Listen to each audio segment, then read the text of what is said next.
La pauvreté fait mal, surtout lorsque tu te retrouves dans une situation où tu as besoin de la résoudre et tu ne parviens pas. Tu vas même vers les amis, vers les frères pour demander vraiment de l'aide, mais il n'y a personne pour t'aider parce que tout le monde dit que c'est dur, c'est difficile.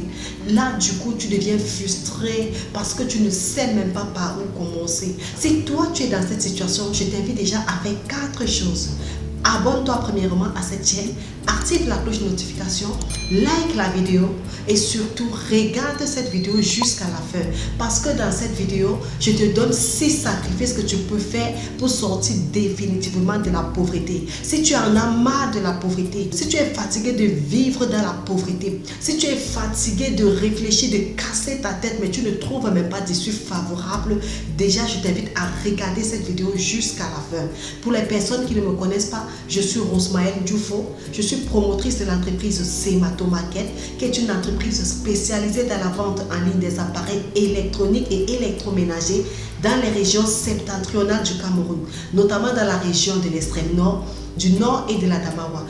Visitez tout simplement notre site internet www.sematomarket.com/shop et vous y trouverez des articles à des prix défiant toute concurrence. Même par curiosité, même si vous ne voulez pas faire les achats, je vous invite à y faire un tour. Comme je l'ai dit tantôt, dans cette vidéo, je partage avec vous 6 sacrifices que vous pouvez faire pour sortir définitivement de la pauvreté, pour sortir définitivement du manque.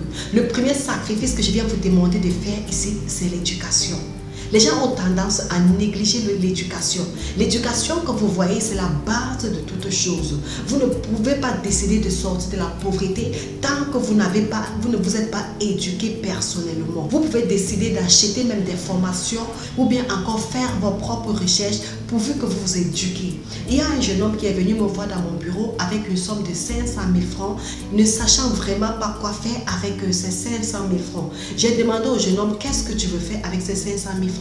Le jeune homme me répond, madame, je ne sais vraiment pas dans quoi me lancer. J'ai dit au jeune homme, va réfléchir sur ce que tu peux faire et ce que tu aimes faire. Ce qui est sûr, il y a quelque chose que toi tu admires. Regarde autour de toi ce qui t'intéresse, ce qui te plaît. Ensuite, va d'abord te former dans le domaine. Va t'éduquer dans le domaine. Une fois que tu as la connaissance de la chose, maintenant tu peux te lancer. Tu peux lancer un projet dans le domaine et c'est comme ça que tu vas t'en sortir. Il faut noter que non seulement lorsque vous vous éduquez, vous gagnez en compétences et en connaissances et cela contribue forcément à votre réussite financière. Le deuxième sacrifice que je viens vous demander de faire ici, c'est le travail acharné. Et oui, le travail acharné. Il faut travailler, il faut vous consacrer un certain nombre de temps dans votre vie pour travailler afin d'assurer l'avenir, ok? Il y a des personnes qui se lèvent tous les jours de leur vie. Lorsqu'elles trouvent un petit boulot qui peut leur permettre de déjeuner ou bien de manger la journée et assurer, le plus souvent elles disent journée validée. Non, non. Si tu continues ainsi, tu vas passer tout le restant de ta vie à travailler. Pourtant, tu pouvais travailler de manière acharnée en te fixant des objectifs. Bien sûr, pour vous fixer des objectifs, je vais travailler pendant tel nombre d'années pour mieux préparer mon futur. Il faut faire ce qu'on appelle des sacrifices temporaires pour pouvoir assurer votre avenir, pour pouvoir assurer votre futur. On m'a parlé d'un papa qui s'assoit toujours devant sa porte. Je me posais toujours la question de savoir, ce papa est toujours assis devant sa porte, mais il s'en sort plutôt bien. Lorsque tu regardes sa vie, il est vraiment aisé, il vit bien. Mais qu'est-ce qu'il fait? Il y a un jeune qui m'a dit, tiens, ce papa, c'est quelqu'un qui a travaillé de manière dure pendant sa jeunesse. Il a travaillé de manière acharnée pendant sa jeunesse. Maintenant, il est dans son repos. Il n'a pas besoin d'aller chercher l'argent. Il s'assoit devant sa porte. L'argent vient le trouver. Mais j'ai demandé comment ce papa fait pour que l'argent vienne le trouver et qu'est-ce qu'il a fait. On m'a dit qu'il a construit des maisons, il a construit des logements, il a construit des boutiques dans la place, dans le marché de la place. Et aujourd'hui, il y a une boutique qui peut lui revenir peut-être à 100 000 francs le mois. Et ce qui fait que à la fin du mois, ce papa peut facilement réunir une somme de 1 million le mois comme son salaire. Là, ce papa a fait des sacrifices temporaires et maintenant dans sa vieillesse, il est dans le repos. Il n'a pas besoin de se torturer, il n'a pas besoin de se casser. Si vous ne faites pas ainsi, même dans votre vieillesse, vous serez toujours en train de courir après l'argent. Non, mes frères, c'est l'argent qui doit courir après vous à un certain niveau dans la vie. Vous voyez ce papa s'asseoir devant sa porte, mais l'argent vient le trouver. Les gens viennent payer son loyer. Effectivement, c'est le fruit de ce qu'il a fait dans le passé. Dans sa jeunesse, il a travaillé, il a consacré sa jeunesse dans le travail. Maintenant, dans sa vieillesse, il est en train de récolter ses semences. Il récolte ce qu'il avait semé dans sa jeunesse. Donc, vous pouvez faire ainsi. Je vous conseille, si vous voulez sortir vivement de la pauvreté, sortez de votre zone de confort, allez affronter la vie, allez travailler et travailler avec amour. Ce que vous embrassez, que vous pouviez faire, il faut le faire avec amour. C'est ainsi que vous allez réussir, vous allez sortir de la pauvreté. Le troisième sacrifice que je vous demande ici de faire, c'est savoir gérer vos finances. Les amis, on ne gère pas des finances n'importe comment. Il faut savoir économiser. Vous pouvez décider d'économiser pour pouvoir lancer un projet qui pourra vous générer encore plus de revenus. Vous pouvez décider de mieux gérer vos dépenses en économisant, ok? Par exemple, si vous avez 100 000 francs le mois, vous vous dites, je vais prendre 70 000 pour mes besoins personnels. Ensuite, je vais épargner 30 000 francs. Vous pouvez cotiser en un an, ça va vous donner quelque chose. Une fois que vous avez réuni, vous pouvez décider de lancer un projet, de lancer un business qui pourra vous générer encore plus de revenus pour améliorer vos conditions de vie. Plusieurs personnes tapissent dans la pauvreté. Plusieurs personnes demeurent dans la pauvreté parce qu'elles ne savent pas gérer les dépenses. Par exemple, vous allez voir un salarié qui touche son salaire et puis il s'en va dans les maquis, il s'en va dans les boîtes de nuit, il s'en va dans les buvettes avec ses amis et c'est ainsi qu'il finit son argent. Toute sa vie, c'est la routine. Il passe toute sa vie à dépenser. Le salaire est stable, mais lui, il ne comprend pas qu'il doit lancer des activités qui pourront encore plus lui générer des revenus. Il est important vraiment de savoir économiser, de savoir comment gérer ses dépenses pour pouvoir sortir définitivement de la pauvreté. Le quatrième sacrifice que je vais vous demander de faire, il faut investir sérieusement dans votre développement personnel. C'est même de là que viennent les choses. Il y a des livres qui sont écrits sur le développement personnel. Il y a des livres qui inspirent. Il faut lire ces livres pour vous développer dans le but d'avoir déjà votre confiance en vous. Ok? C'est donc cette confiance en soi qui va vous permettre de saisir les opportunités qui se placent devant vous et vous donner la conviction que vous pourrez réussir si vous saisissez ces opportunités, ok?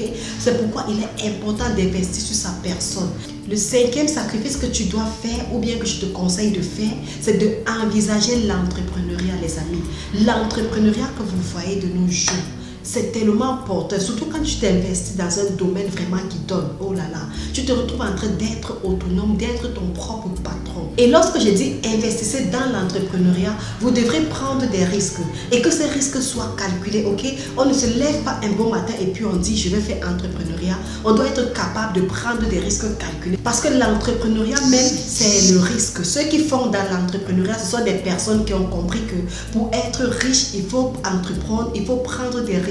Mais pourvu que ces risques soient calculés, je prends le cas de Thomas Edison que j'aime bien, qui a essayé de fabriquer l'ampoule, la lumière, tout ce qui va avec, plusieurs fois. Il ne s'était jamais découragé, ok? Il l'avait continué de faire. Pour vous dire que l'entrepreneuriat, c'est le risque.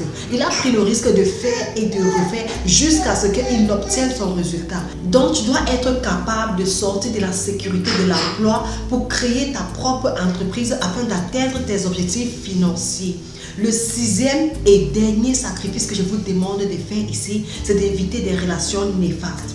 Et oui, quelles sont les relations qui te tirent vers le bas? Quelles sont les relations qui t'amènent à avancer? Commence déjà à regarder à ta vie. S'il y a des relations qui te tirent vers le bas, s'il te plaît, sépare-toi de ces relations si tu veux avancer dans la vie, si tu veux sortir de la pauvreté. Il y a quelqu'un qui a dit les pauvres marchent toujours ensemble et les riches marchent ensemble. Non, tu peux te détacher de tes amis pauvres et tu aspires les amis riches. Si tu es entouré des amis qui te disent allons dans les buvettes, allons dans les endroits vraiment qui ne vont pas vous aider, dans les endroits qui vont vous cacher du temps, s'il te plaît, il faut fuir ses amis. Il faut suivre des modèles. Par exemple, comme la coach Marthe Karine. C'est une femme qui est quittée du bas de l'échelle pour atteindre le sommet. Ça, c'est un modèle à suivre. C'est une femme qui m'inspire. C'est une femme qui m'a beaucoup marqué, ok? C'est une femme qui explique comment avant elle ne pouvait pas déposer le repas sur sa table à la maison, mais maintenant elle est capable de le faire. C'est une femme qui explique qu'elle ne pouvait pas offrir ce ne serait-ce qu'un vélo à son enfant, mais maintenant elle peut le faire. Hein? Donc il faut suivre ce genre de modèle. Je vous conseille d'aller suivre les vidéos de Marthe Karim, suivre le coach Simon Ouetraogo. Ce sont des personnes vraiment qui marquent cette époque. Ce sont des personnes vraiment qui inspirent, ce sont des personnes qui encouragent au fait. Ce sont des personnes qui sont quittées de la pauvreté pour atteindre le stade où elles sont aujourd'hui. Donc vous pouvez également suivre ces personnes. Si les vidéos que je partage avec vous dans cette chaîne vous intéressent, surtout n'oubliez pas de vous abonner, activer la cloche de notification, liker la vidéo. Dites-moi en commentaire si la vidéo vous a été utile. Retrouvons-nous dans la prochaine vidéo. À très bientôt.